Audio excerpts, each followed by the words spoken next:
A groggy teen lazily hit his alarm. Music began to play from a built in Bluetooth speaker in his backpack, hanging on his door. The music had an upbeat, pump you up feel to it. After getting dressed, he came down the steps of a large, quiet house. Dressed in a blue hoodie and black jeans, with earbuds in both ears, now playing an audiobook. There was an old but healthy man sitting at a small table, drinking a cup of coffee and reading a book. He saw him coming down the stairs and poured coffee into another cup for him. Harry grabbed a granola bar and sat across from him. He took a drink from the mug and saw the book he was reading. Coincidentally, he was listening to the same story. He finished his cup and washed it in the sink.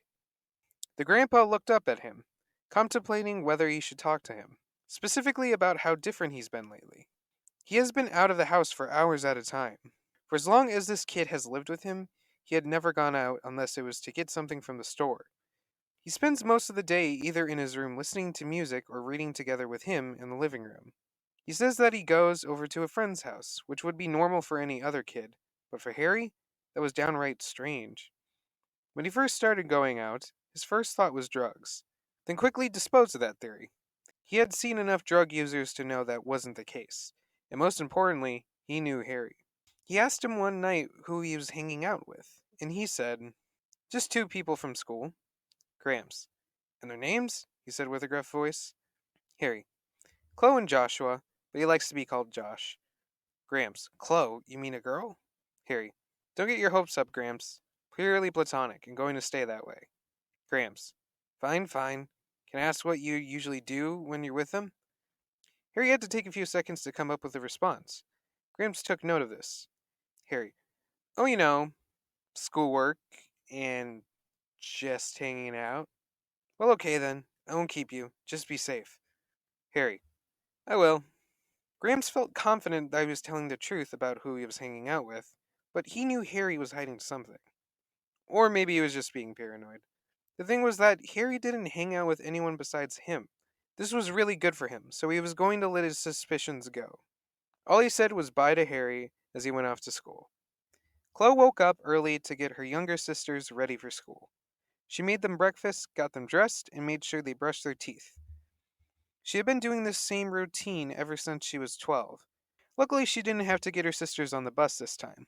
They were now old enough to get on by themselves. When they left, she started getting herself ready and properly dressed in her room. As she was fixing up her hair, in the mirror, she saw something in the reflection.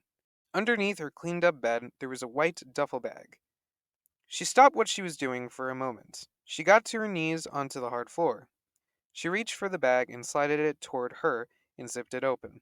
After looking at it for a solid minute, making sure it was still there, she zipped it back up and pushed it deeper under the bed. She tried to get her mind off it and spent the rest of her morning before school studying for a test later that day.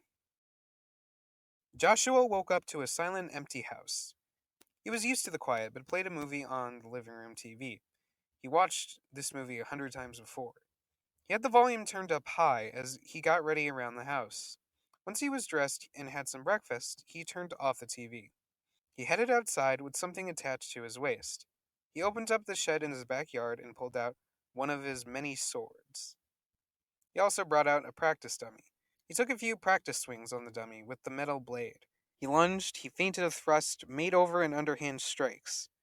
The form and technique he used seemed to replicate what you would think a real swordman would use. He dug the sword in the dirt and then pulled out a small wooden stick looking object.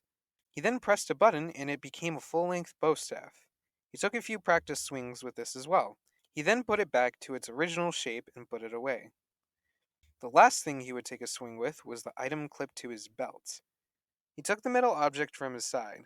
The shiny metal object also had one side that was open, a black grip, and a silver button. He took a look around the backyard, checking that no one was looking at him. As he was about to push the button, his phone went off. He pulled it out of his pocket, seeing it was his alarm to start heading to school. He quickly put back what he took out, grabbed his backpack, and locked the doors. Harry took a very nice old car out of his driveway, having the speakers he put in play his morning driving playlist as he drove to school. Chloe had her friends pick her up, as they do every morning.